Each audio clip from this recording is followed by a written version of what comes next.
5 seconds.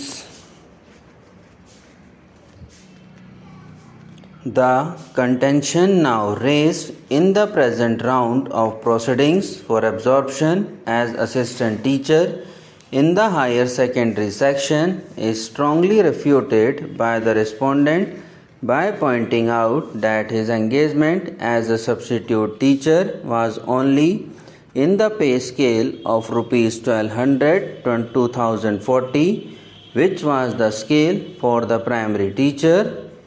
They contend that his claim that he was allowed to take classes for 11th and 12th is unfounded. No doubt, the Central Administrative Tribunal Calcutta bench has recorded that the applicant had functioned as a mathematics teacher for class 11th and 12th as a stopgap measure.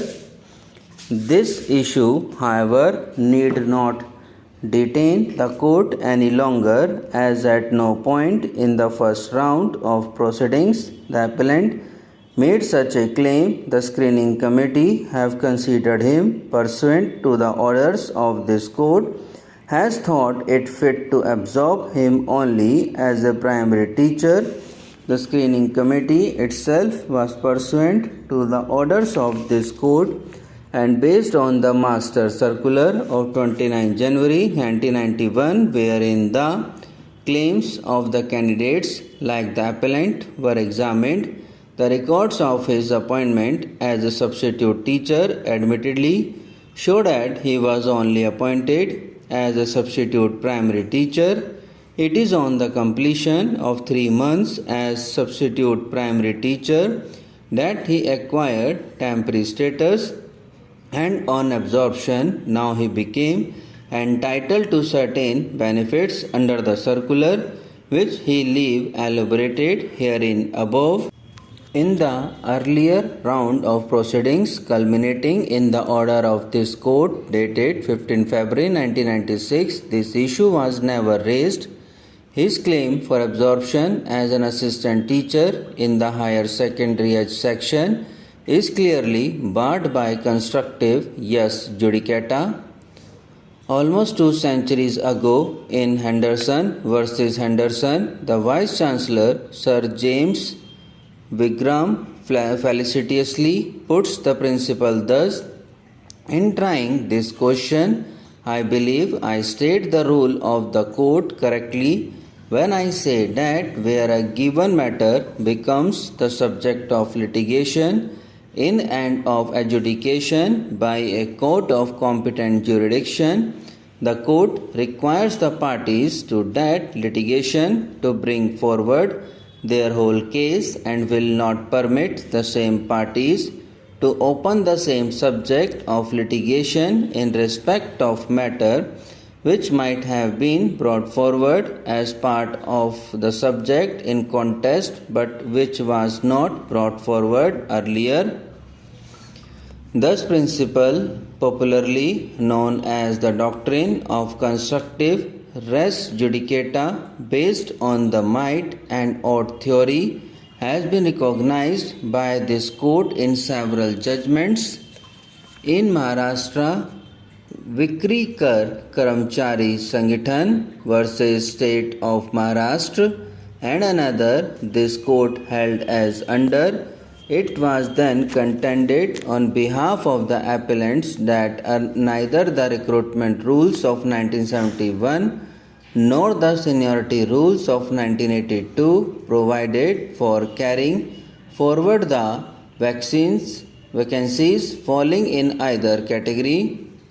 In the absence of such rules, which specifically provided for carrying forward the vacancies falling in either category, no such carry forward rule could be implied either in the recruitment rules or in the seniority rules.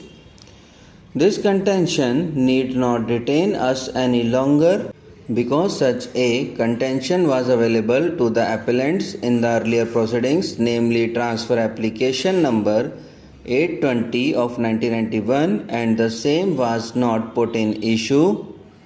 That not having been done, it must follow that such a contention is barred by the principles of constructive res judicata. Neither the contesting respondents nor the appellants ever raised the contention at any stage of the proceedings in transfer petition number 822 of 1991. It would therefore be too late to raise such a contention when the seniority list has been finalized pursuant to the judgment of Met Bombay Bench in transfer petition number 822 of 1991.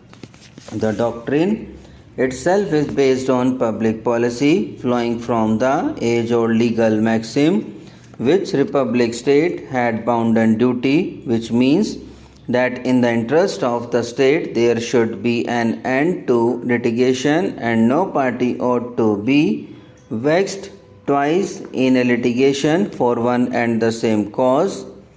To be vexed, the contention raised on behalf of the appellant that he should be at least be paid the salary and allowances as paid to the assistant teachers in the higher secondary school for the time for he functioned should also fail for the reason as set out herein above. The appellant, however, cannot be denied continuity of service under the Master Circular.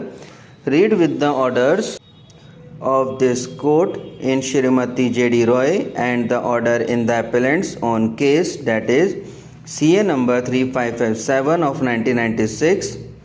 This is a fresh cause of action which has arisen in view of his absorption on 2nd January 1998, subsequent to the culmination of the earlier round the proceedings.